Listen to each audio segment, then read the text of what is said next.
right, well, good morning. I could not be more excited for our financial planning Todd Talk about real estate. We're going to mostly focus on Sussex County, Delaware, Rehoboth, Lewis, and the surrounding areas. And I have Tom Carney from T.Carney Law right here in Sussex County with us. I've known Tom for probably about a year and a half, and we're going to talk real estate today. So, Tom and I grew up in the Wilmington area. Navigated our way to Sussex County to take advantage of the beach market and really service this beach market appropriately. And we're going to jump right into it. So, Tom, thanks for being here. I really appreciate it. Thank you for having me. Yeah, this is our first iteration of the financial planning Todd Talk that we're doing, live and in person since COVID. Even though there's no audience, we're live and in person, face to face here. So very nice. What I'd like to do is have you introduce yourself. So tell me a little bit about you, what you do, why you became an attorney, who you service. Kind of give you the floor. Sure. Well, again, thank you for having me. Really appreciate being here. This is a great opportunity, and love talking about what I do. So as you mentioned, I grew up in Wilmington, and I went to grade school at St. Hedwig's, which is also in Wilmington. My folks eventually navigated their way to the outskirts of Philadelphia, where I went to high school and then went to Penn State for my undergraduate studies, Temple for law school. After that, I migrated my way back to Wilmington, where I started my career, and then I transferred my practice down here about 4 years ago now. So, and I've been on my own for about 2.5 years. So why I got into law school? Actually, I'm the only person in my family that went to law school, so it's not like a family thing. I minored in business law at Penn State, and it ended up being the only classes that I would go to. So that was how I knew that I enjoyed it. And then I didn't want a real job right away. I was not ready for a big boy job, so I figured school was a way to prolong that process, and I got in-state tuition, so it made it extremely affordable to go to Temple. So I figured it was a no harm, no foul, and then I ended up loving it. So that's what I'm doing now. Very good. Well, we're going to talk about real estate at the beach. So, we know we've got people that are migrating here every single day. So many people have second homes here at the beach. The market here has been absolutely bananas over the last year and a half. And I just really want to get your thoughts on it, get your insight on it. You see it every day. Where do you see this real estate market where we are today? Talk about growth opportunities. Just kind of throw up on the topic, for lack of a better term. Sure. As you mentioned, there really couldn't be a better area to be in the real estate field right now, particularly in the state of Delaware. As far as Sussex County, it is the fastest growing of, we only have 3 counties, but it is the fastest growing of them. As you mentioned, one of the biggest driving forces for that are the baby boomers retiring to the area.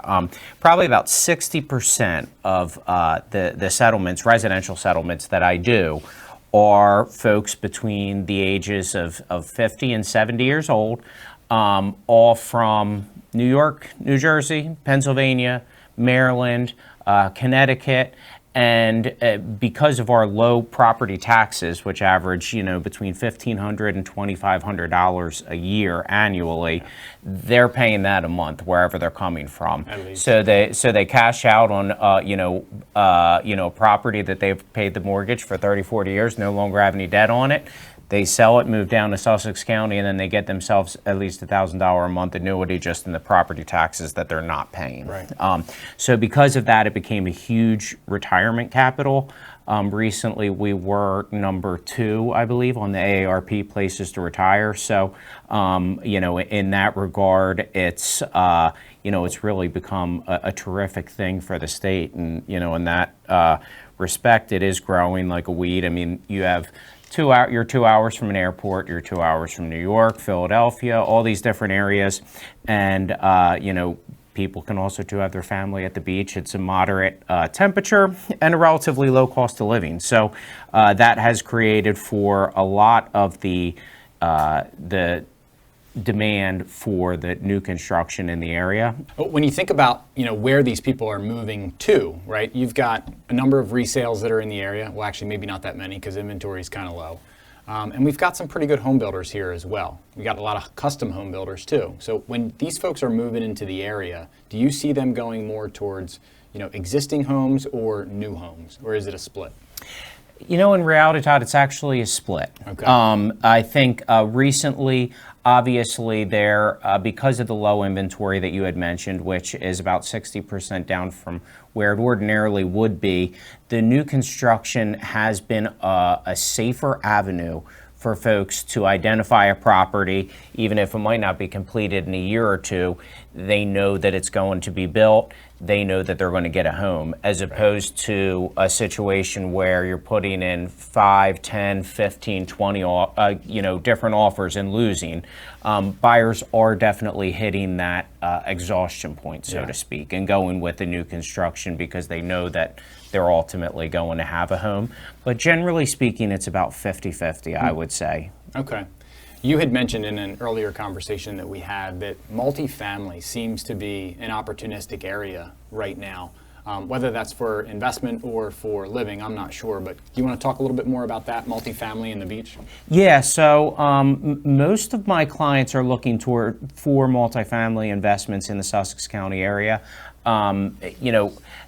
Because the area has grown so much, the multifamily supply really hasn't kept pace, with the growth in the area. In addition to that, as I was mentioning, there's a huge demand and need for affordable housing in the area. Unfortunately, the prices have gotten so high that with respect to the ordinary person in Sussex County, it's very difficult for them to, afford to purchase a home, which has further exacerbated the demand for multifamily projects, specifically in the affordable housing space. Yeah.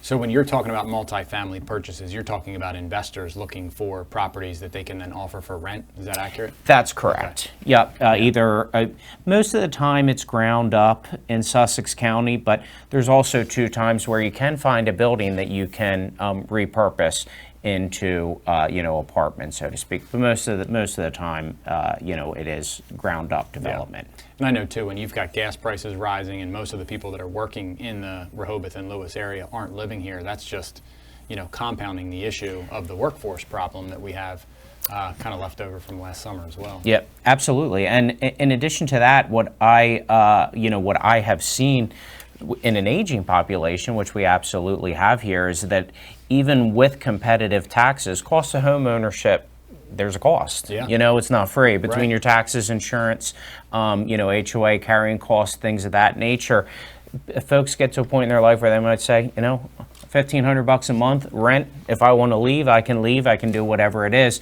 and not have to worry about the cost as well as the time of home ownership. Right. So Lewis was a growth area for a long time here at the beach. Where's the next hot spot? Where's the next growth area that you see?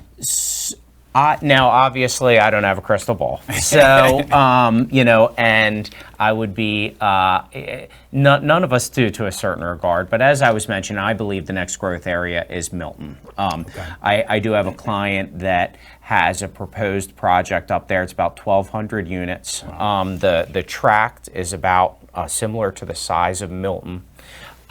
Which is crazy to see something that large going in. Yeah. And there's 2 other projects that are proceeding on the simultaneous approval route with them. Not as big as that one, but sizable. So I do believe that that's going to be your next growth area. People love the town of Milton, between the theater and different restaurants and parks and things like that. It's a very nice place to live, and I do believe that will probably be next if I had to guess. So, our clients at Blue Rock, what we tend to hear is they'd love to invest in real estate, right? A lot of clients think, okay, we can get non-correlating assets. Real estate's fun. It's sexy. You can, get a renter into a property if you buy it. Tell me a little bit about your thoughts on rentals in general as it pertains to the area. Are they good? Are they bad? What are the pros? What are the cons? What are the challenges? Like, what do you see in that space? Sure. Well, one thing I can say is, generally speaking, as long as it's a long-term hold, real estate always seems to work, meaning that your prices of homes as well as your rent keeps pace with what people are earning and their purchasing power in any given era. Yep. You're never going to look back into, from a home that was purchased, let's say 100 years ago, 1922, and see that over time that property has lost a lot of money. You don't see that. Things generally tend to appreciate. So in that regard, I believe in real estate. I'm also from a real estate background, so yeah. I just do believe in real estate. And with respect to a specific acquisition, so to speak, I guess it really depends on a client's circumstances and what they're looking for. I would think that anything in the seasonal bucket, meaning that your Memorial Day to Labor Day rents in a beach town, Dewey, Rehoboth, Bethany, Lewis, those have historically been strong and are getting even stronger, so those are wonderful. Your year-round leases, as we mentioned, there's a huge demand for that, so right. You probably won't have a problem leasing those up. I guess at that point it becomes, do you want a 5-10 apartment building, or do you want a single family home that you rent, which generally a lot of times in those contexts you end up doing a lot of the landlord work yourself, as opposed to being able to underwrite the utilization of a property management company. Right. So it really depends on how much somebody wants to get into it at the end of the day. On the financial planning side, we do like real estate because it is non-correlated. In many cases, real estate, we tend to see it more as a sweat equity type of investment where you really have to do a little bit of work, maybe sometimes more than others. And then the stock market tends to be more of a passive type investment. You don't have to go and change a light bulb or fix a roof, right, when it comes to any investments that you have there. But we do like them because they're non-correlated. When you say non-correlated, do you mean not correlated to the market? Meaning they don't all go in the same direction usually, right? So, some will appreciate at times. Others may even provide you a dividend payment, such as a rent payment. Oh, gotcha. So all of the growth isn't tied to one type of asset. They're all different. So they're not correlated as to the type of return that you're going to receive. Makes sense. Yeah. Makes sense. So we did talk a little bit about the retirees that are coming here. Mm-hmm. So what do you think the percentage is, if you had to take a guess, as far as, our community being retiree versus pre-retiree at this point? It's got to be high. I mean, like I said, I think my guess would have to be based upon the average customer that's coming into my door. I've been doing residential settlements now for 4 years in Sussex. At the beginning of my career, it was just all commercial and land use. Now I'm doing commercial, land use, and residential, and I would say it's a solid 50 to 60% that are in that retiree pre-retirement bucket. Okay. Yeah, it's a pretty good sliver. It absolutely is. Yeah. It absolutely is. Yep. And then healthcare needs to follow, right? So we've got a new hospital that was recently constructed, or medical facility. Yep, absolutely. Bay Health and BB are going neck and neck, which is great for our healthcare needs. I mean, just to have that accountability and that competition to make things, the medical services higher and better at all times is great. You have the new ambulatory facility for Bay Health that's going up on Route 9, the BB facility over there. It's just really, really great to see. It's obviously needed and has been needed for a long time in Sussex County. You go back 15, 20 years, we didn't have any of that. Right. So it's for all folks, including ourselves, Sussex County residents, it's wonderful to know that your only option isn't Christiana when you have a serious injury and you got to get up there. But as well as particularly the retirees that have more medical needs. Well, let's shift gears. Okay. So we've talked a little bit kind of how the market looks today, right? We've talked about where it fits for the most part as an investment. Talk to me about the mistakes that you see. Talk to me about, maybe the top 5 or 6 things that, people want to do or think about doing when it comes to real estate, whether it's in the property they buy to live in, whether it's a property that they want to invest in, whether it's land. Just talk in general, kind of where you see the biggest pitfalls when it comes to the investment side of things or purchases. Sure. I like this topic. So, I would say one of the biggest areas would be purchasing real estate for an immediate short-term need. You know, you may be able, you could have bought a house 2 years ago and made 40% on whatever you purchased that for in a very, very short period of time, but that obviously is the exception to the rule. Yep. And there's closing costs and a potential for depreciation or what I would call market correction in this particular case, if it were to go that way. And, you know, you always want to, in my opinion, purchase real estate with a more longer-term view. The circumstances might change, the job takes you out of the area and you have to sell and things of that nature, but just because we had a huge increase over the past 2 or 3 years, going to purchase a property and thinking that's going to happen again over the next 2 to 3 years and have that be your retirement plan is not advisable. But people do, you know, they see that appreciation and, you know, they had a property or two in which, you know, they built that on and, you know, want to do it again. Underwrite and purchase based off today's market conditions with a long-term view. Don't purchase to try to make a couple $100,000 in a couple years. Well, markets are efficient. I mean, I can tell you I owned a home from 2005 to 2015 and didn't make $1 on it. If anything, it was the exact opposite. So we know markets are efficient, right? They're going to correct themselves over long periods of time, and sometimes that comes in a very short period of time, sometimes it comes in a long period of time. That's exactly right. My folks have had their place on Anchor Way in Dewey Beach for the year I was born, 1985. And there's only been 2 times that there's been an increase.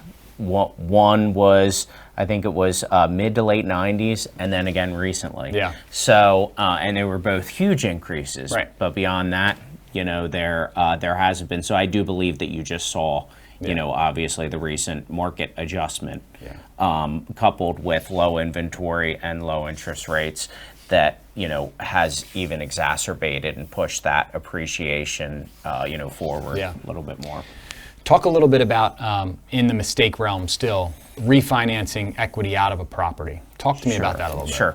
Yeah, so I do see people that are often refinancing their first position mortgage plus, you know, maybe a credit card, couple credit cards, a car loan, etc., which absolutely may make sense based upon, you know, somebody like yourself, your financial advice. This is what you should do, you know, because you're paying XYZ on these you know, cards or loans over here as far as your holistic financial picture. The one thing that I would absolutely advise against is to take every bit of that appreciation that came into that property over the past couple years. You know, it can go the other way, just like it went up, you know, and then you're really in a tough position. So folks that are either refinancing and consolidating in that example that we used, or placing you know, a second position HELOC on the property, they want a pool. That's great, awesome. You know, for your family and your enjoyment, but make sure that that equity that you use is, you know, not just based off the past 2 years' appreciation. Yeah, I mean, we saw that back in, you know, the late 2000s themselves, 2007, 8, 9, where people got in trouble with that. Absolutely. So that's a great piece of advice there. How many people pay cash that come into your office and you do closings for? That's a really, really good question. It's probably, amazingly, it's probably about 30 to 40%. And that's actually what you saw over the past couple of years. You saw how much cash is out there.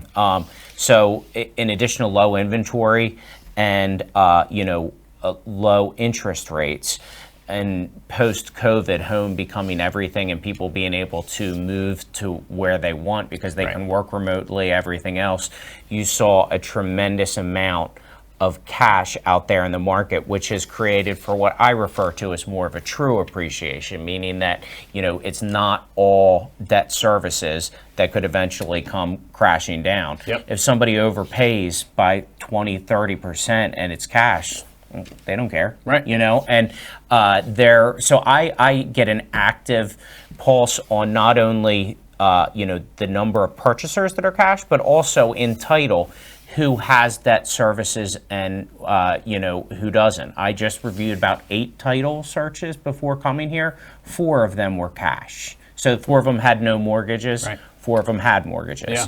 So surprisingly, high percentage. Yeah.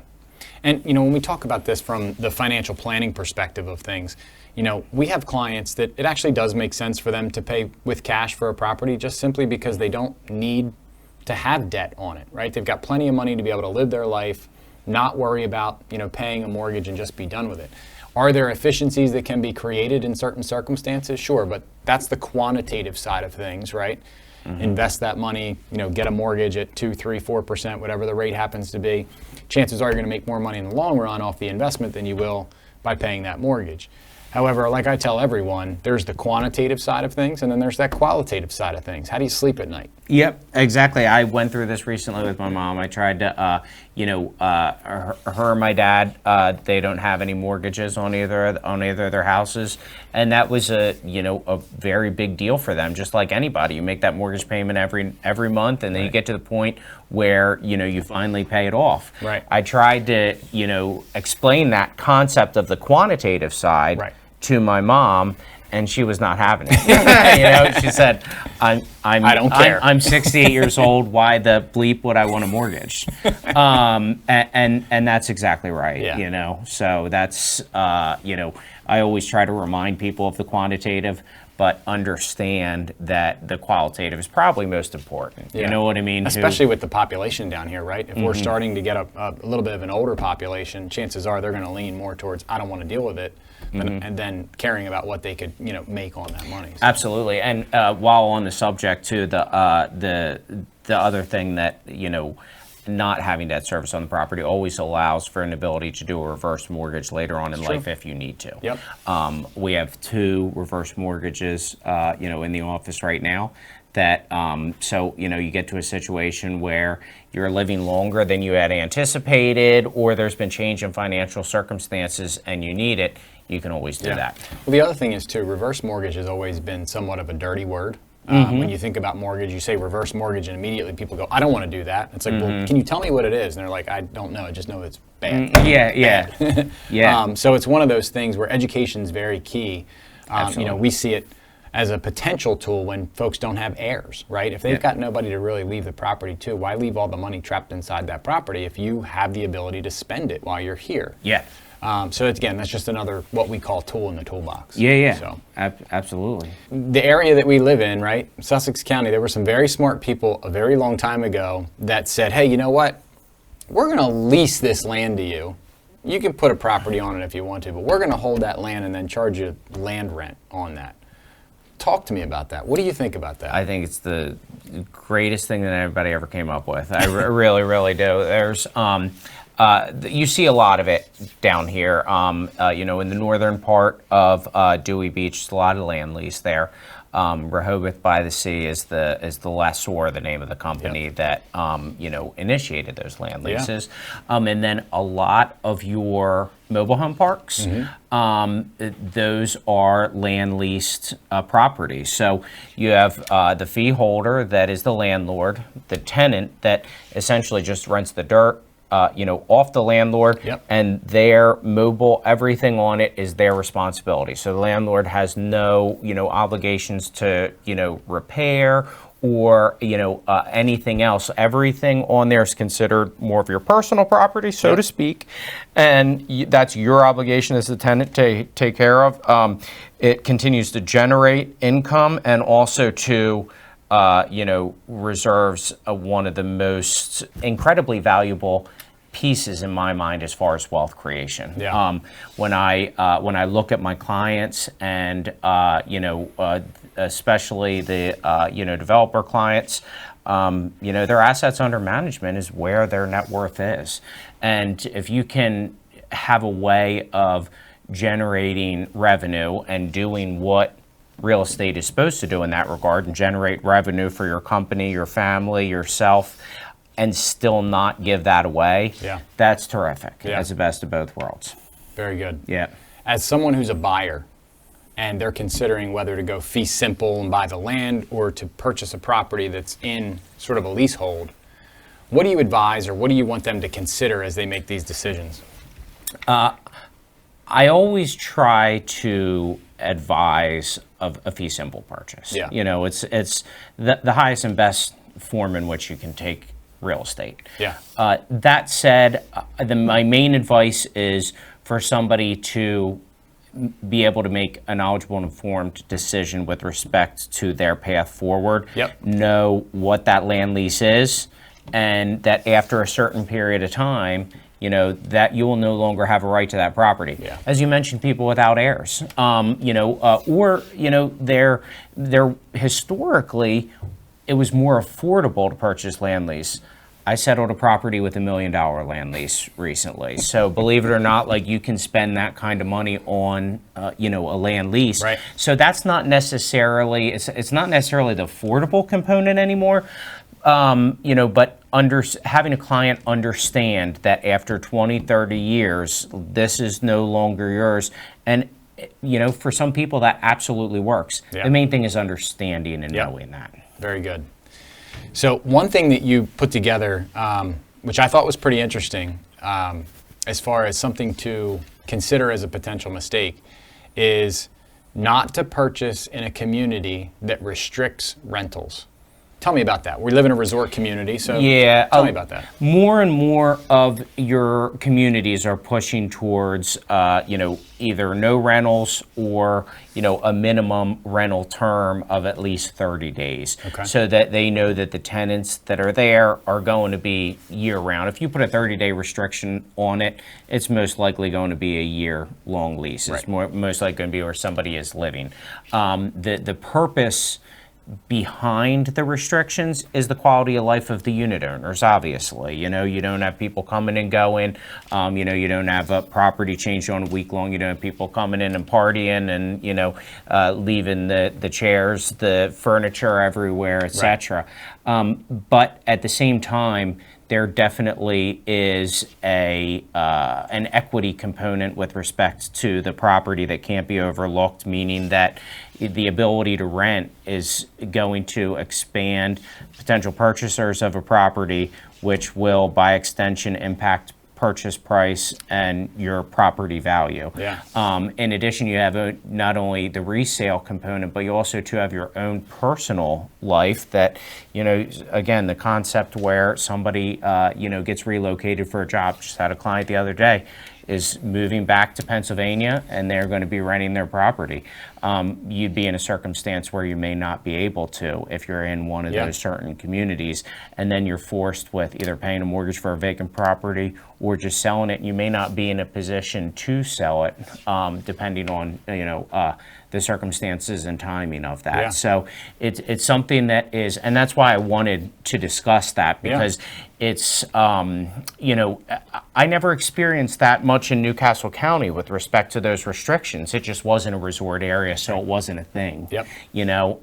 And I have had clients walk away from deals because of the restrictions. In addition to that, in our community, we live in West Rehoboth in the Grand at Canal Point. There's a restriction on the number and percentage of units in the community that can rent. Okay. So it's like a lottery system. So, so it's definitely something for people to educate themselves and be aware of. Again, you might, if you're a 70-year-old person, you don't have any, heirs, or and you're living by yourself, you might say, "This is perfect. I don't want to see another renter ever. I don't want to see a U-Haul truck. I don't want to see, an inflatable raft or the pool with a whole bunch of children and coolers and people walking in there. And God bless you. I mean, that I understand that. Right. But from a pure investment point of view, it's definitely something to be careful about.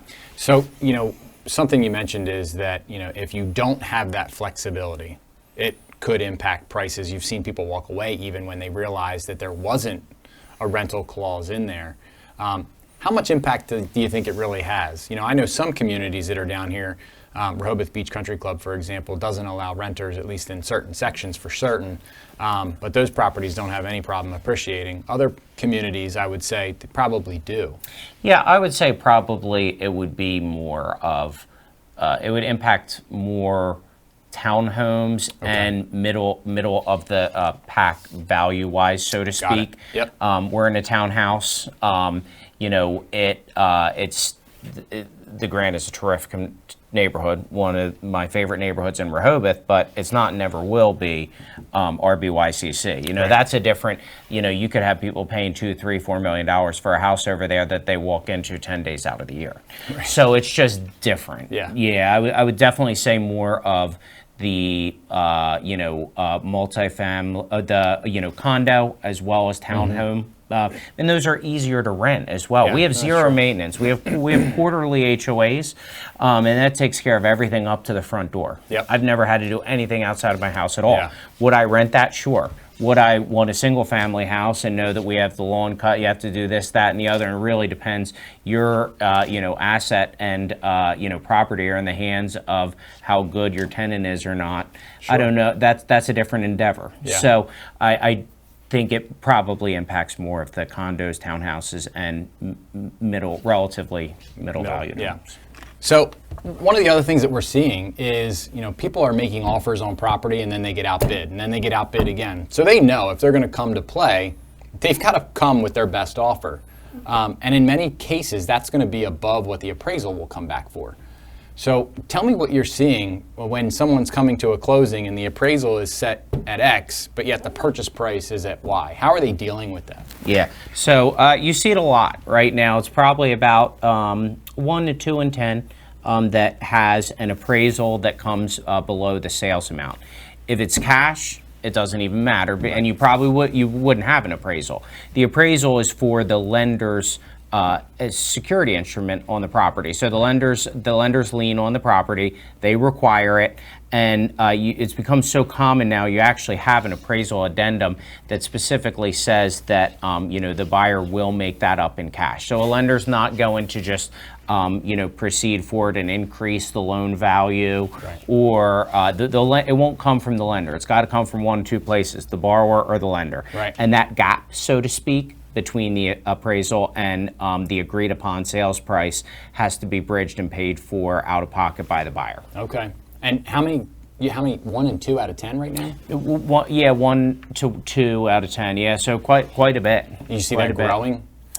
No, I think it'll probably level off. Okay. I think we've been at the height of it. I think that'll start to level off, and especially too, I think that it's just a result of the rapid increase in sales price, and not having enough inventory and comparables for it to catch up on the appraisal side. And do you see this more kind of middle market or upper market? Are we talking kind of 400 to 900 kind of deal, or are we seeing it like $1 million and up? I think what you see is more equal across the board.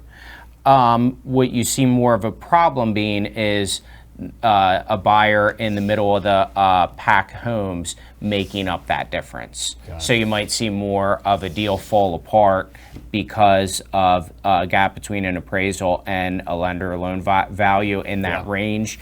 Whereas in a different category, it's just much different. Somebody can easily make it up, or they can just say, hey, we're going to go with cash on this, I'll finance it later. Right. So equally as far as the occurrence of it, but the difference is whether or not the deal proceeds to the table or not. Yeah. Some of the communities that are out there that do allow rentals, they have a certain number that could be above Fannie and Freddie's allowable non-owner occupied for conventional financing. Yes. Do you see a lot of that being a problem around in these areas? I have seen it a few times. Yeah. But not as much as you would think. Okay. Yeah, so I've only seen that twice where that became an issue with respect to the the insurability of a mortgage because of the rental restrictions in the community. Got it. Yep. So I have seen that a couple times. Right? Or lack thereof, yeah. I have seen it a few times, but it has not become as much of a problem as I had originally concerned myself and anticipated when I had first seen it. Yeah. Okay. Yep. So last but not least, as we move off of the mistake side of things, so some people say, I'm going to keep this house and just rent it, right? and then they're going to go and they're going to buy another house. What are the things that they just need to keep in mind if they're going to keep a property and move on and buy a new primary residence and then rent that old property? What are, kind of we can think of the normal things, right? You got to worry about maintenance. You got to make sure that your systems are up to date. You got to make sure that the filters are being changed on the air conditioner and things like that. What else should somebody be considering when they're making a decision on renting a property that they're moving out of versus selling it? Yeah, I think, Todd, the number one consideration would be the length of time what's the long-term play with the property? Yeah. Is it something that you're going to keep for the long term and that's going to be a part of your income stream? It's basically going to be annuity. Or are you going to, rent it out for a few years and see how it goes? In which case, you probably wouldn't actually earn that much on income to offset the debt services and what you paid down to then go and sell it in a couple of years. Probably be more of a headache and more hassle than it's actually worth. And that money and value that's there may be better off with somebody like yourself in a different, because at that point you are have a lot of your value and eggs, so to speak, in the real estate basket, and it may be an opportunity to diversify. I would say, again, I always believe in it, and real estate is a great thing, but I think you would want to be committed to having that be, an asset in your portfolio for the long haul. Yeah, that mirrors a lot of the same conversations that we would have with clients, making sure too that the rate of return that they are going to receive on that property is in line with their expectations. And sometimes that means you're not necessarily receiving any money in hand in the beginning, but over the long period of time that you hold it, you will. Whether it's to supplement retirement income or have it for children or whatever the case may be. So and actually the other comment you triggered this here is to speak with your accountant or whoever else does your taxes about the ability for depreciation. Depending on how long you've had the property, that might not necessarily be there. So the small, if any, net positive cash flow that you have is generally offset by the ability to depreciate. So that might even, from a cash flow point of view, present an issue. Yeah.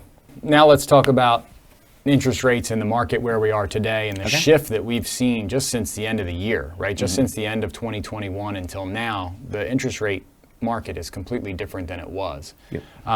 So in that, as we start to see the real estate market still has low inventory, what do you think this interest rate, change and this increase in interest rates is going to do to the market over the next year or two? Sure. Great question. If I absolutely knew the answer to that, I'd be a very rich person. Actually, some of the most wealthiest real estate entrepreneurs out there don't know the answer to that question, but it's a great topic of conversation, and it's really the topic in the real estate industry right now. So when I moved here in 2017, interest rates were down where they are now. Right. And they had been for a few years, and everybody was saying it's got to go up. It's got to go up. There's no way that it could stay down.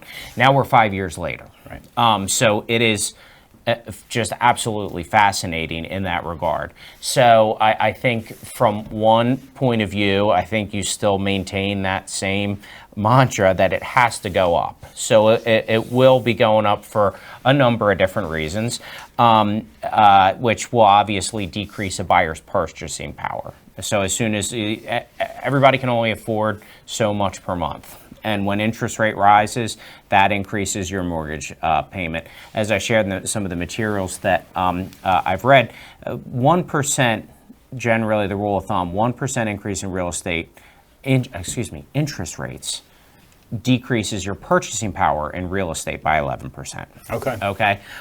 So you can see right there that it can very, very quickly take a buyer out of a neighborhood or a market, or you can very easily be in a position where you're looking at a $400,000 home, but then you're between $300,000 and $350,000, so you're in a different geographic area, neighborhood, etc. Yeah. With respect to the specific individual, it will negatively impact your purchasing power. Yeah. With respect to the market generally, increase in interest rates generally does impact or at least level off home prices because, again, there's only so much that people can afford. That said, we are still historically low as far as inventory.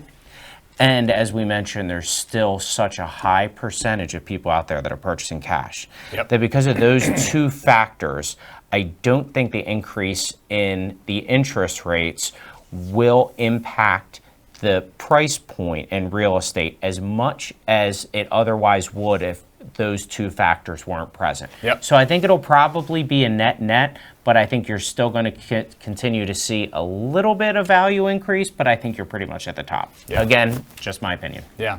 Well, I mean, that's a great way to put it. So 1% rise in interest rates equals an 11% decrease in purchasing power. That's correct. And that's pretty interesting to look at, too, for someone who doesn't necessarily know that, because I know some folks who were out to purchase a property, 9 months, a year ago, and they were willing to spend $500,000 on that asking price. Well, now interest rates have gone up, and the price points have gone up. So they're forced, if they want to, play in that same ballpark, to come to the table with a higher down payment, to be prepared to pay an additional $500 to $800 a month for the exact same property that they were bidding on. Absolutely. Just a year ago. Yeah, it's a problem, especially for first-time home buyers. Yeah. I used to see about, I would say, 1 out of every 10 files that came through the door was a first-time home buyer. Yeah. It's now 1 out of 25. Yeah. We just got one for the first time in a while the other day, and it was for a $450,000 purchase. So it was somebody that, fortunately, I had the means to go that high for a first-time home, which isn't common. And I did see a statistic that between the increase in property values as well as 1 percentage point increase in interest rates, assuming an increase from 3.5 to 4.5, that the average purchaser is the price or purchasing power has been reduced by 40%. Wow. So it's an incredibly difficult time to be a buyer. Well, and it always takes time for buyers and sellers to come together, because a seller's going to see that price that their neighbor got, and they're going to try to hold out as long as they can. And eventually, if nobody bites, then they're going to have to come down. But that doesn't happen overnight. That takes time for that to manifest itself. So, you know, we were having conversations in our office as well that, if anything's going to change, it's probably going to take some time. We're not going to see anything really move, at least we don't think so, for at least until 2023. I agree, and again, it still comes back to me to the low inventory. Yeah. There's only so much, to choose from, and in that regard, people need a place to live. Yeah. So if you're not going to rent, or if you're not going to go the new construction route, you're dealing what you are with that inventory component, and I think it's going to take a little while. Yeah, for sure. All right. So, what's your favorite restaurant in Rehoboth? Favorite restaurant in Rehoboth right now, Blue Hen. Blue Hen? Why? Yeah. What do they have that you like? There's food is awesome, and I'm a wino. So they have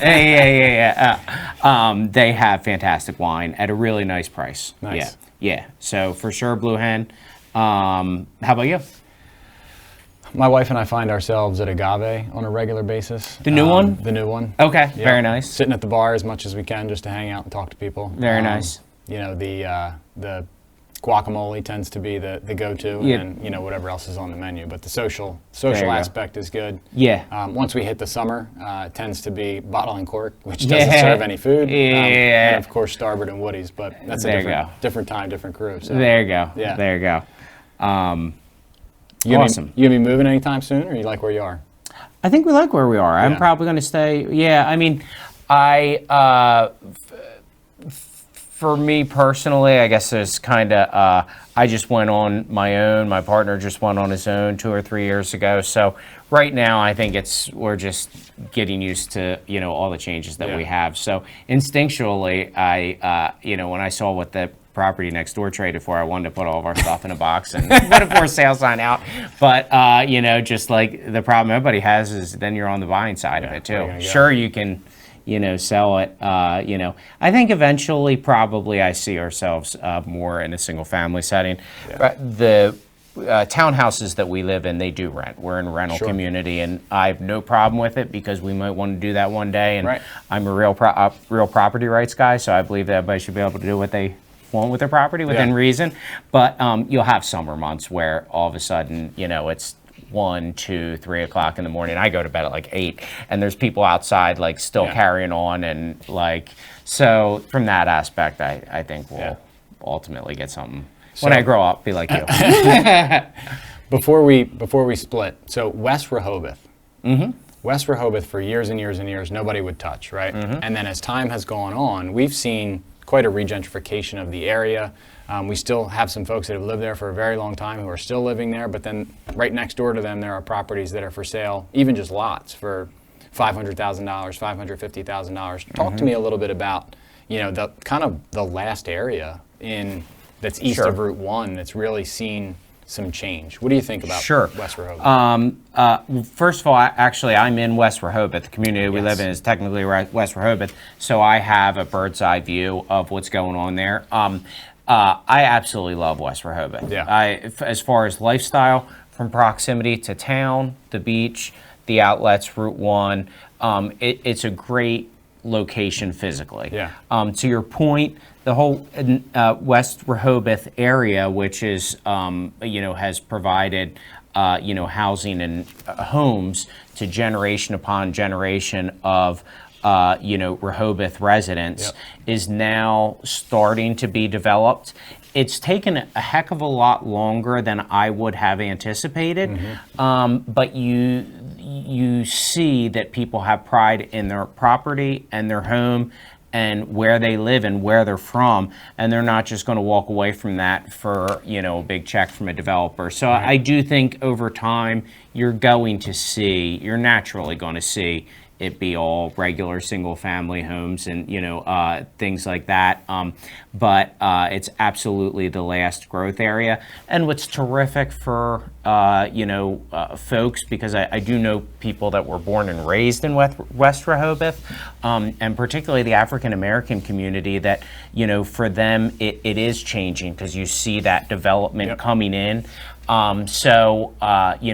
I definitely have compassion for that change, and it's never going to be like it was before, but the beautiful part for the people and the families is that you'll get presumably good money and wealth off the sale of any accrued land that you have there. And there's going to be a senior living facility across the street from ours. I don't know what's taken so long with it. It's supposed to have been developed for 5-10 years now.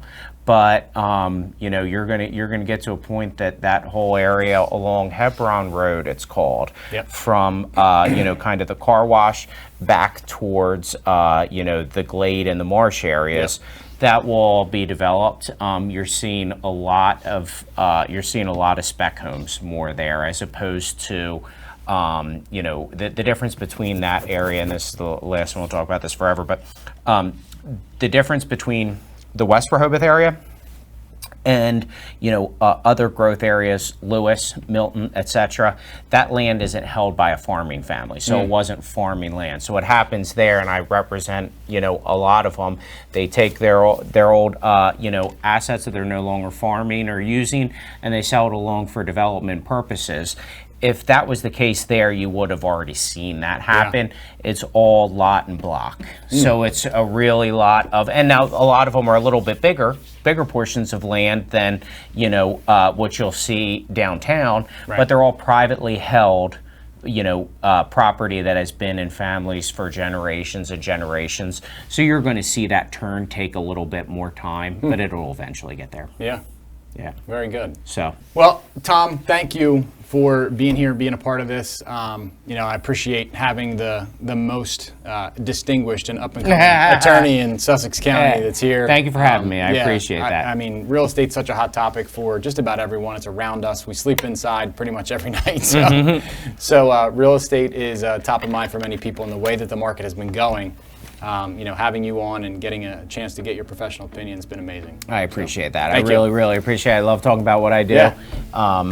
Thank you very much for the invite. Yeah, all your real estate needs right there. And amazing book. That's right. You just got to buy it. I'm going to read it. I'm going to buy it. I'm going to read it.